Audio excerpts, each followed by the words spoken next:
I'm a jewelry archaeologist. The story is really the American story. Yes, were they lucky enough to have this alley cat and rugrat here doing it? Yes, but it's still the American story.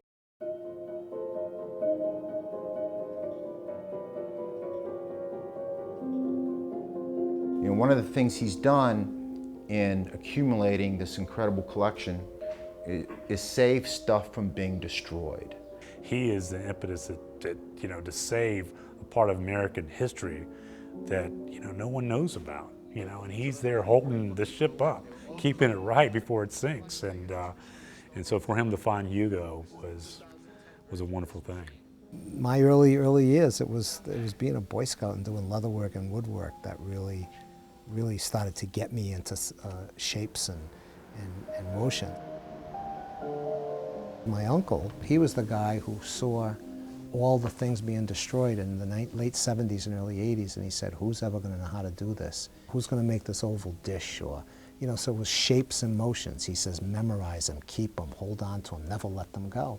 So I was influenced both by the Scouts and by him. And it's 30 some odd years later, and I think we've captured all that essence.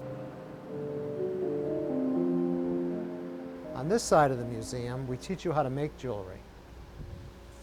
This was set up at an exhibition downtown where we took an antique set of dies in the antique machines, and we gave people a piece of silver. They were able to make a piece of jewelry. I need to capture a century.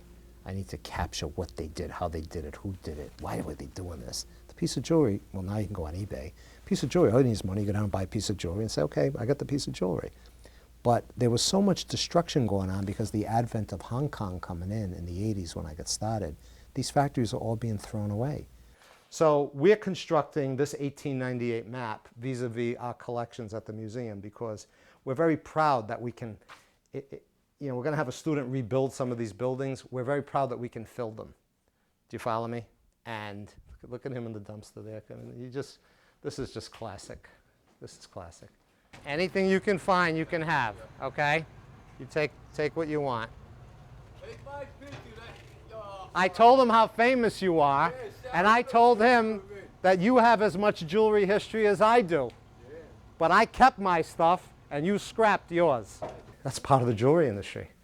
Where there's good things happening, there's also bad things happening, and then you have the street urchins that you should listen to his jewelry story. How many jewelry factories he's taken apart, destroyed them, didn't save anything. But, kind of part of the food chain. But this is the jewelry district, the original jewelry district. All these buildings, even though there's a new insurance building there, that used to be Gorham. These were all jewelry factories. And this is the real jewelry district, the original colonial jewelry district. Between marketing the clad metals and the infrastructure, these guys had this incredible incubator of the jewelry industry. America was the first, and up until 10 years ago, 15 years ago, the only mass market in the world. So where else could you have a hot item and it meant something? America. So if something got hot at Sears, there was Sears all over the United States. And we here in Rhode Island, many people don't realize that all their hard work went to stores all over the United States. They never imagined it, that you were supplying the Americans with pleasure.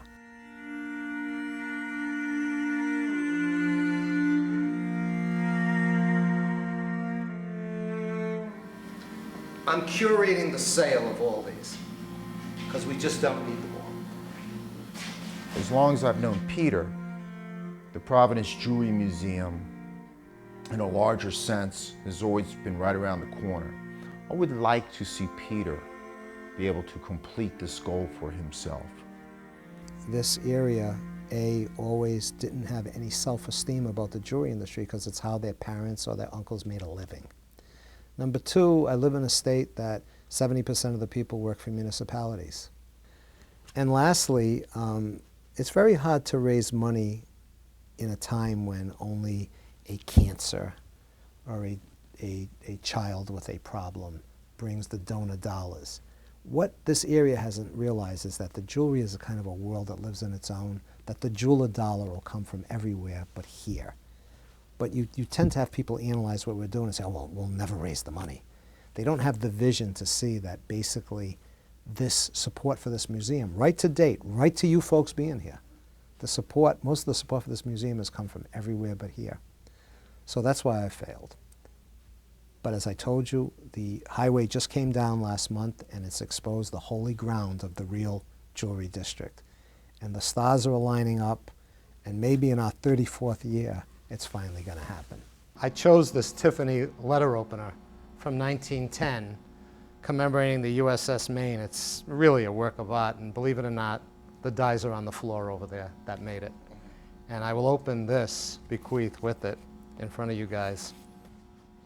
As a follow-up to our email communication, enclosed, please find the offer from SunTrust Bank to the Providence Jewelry Museum. $10,000 Jesus on a cross, $28,000 of her pieces. What does that add up to?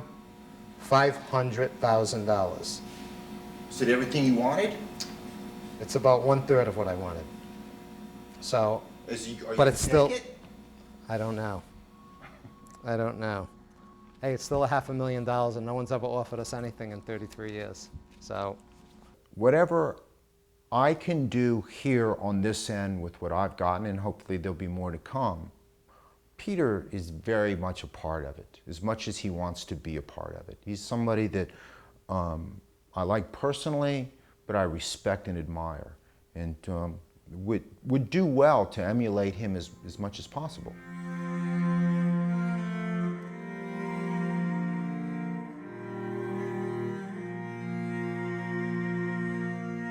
there's an appreciation for good things again in America. Now, you're seeing all that. We had Tiffany come a decade ago and build the largest, most expensive jewelry factory in the world. Tiffany now gave us the 3rd century. Don't forget, we've had 2 centuries of the jewelry industry here, and almost all went away. It almost all disappeared. There's a new incubation going on, so yes, it is the beginning of a renaissance.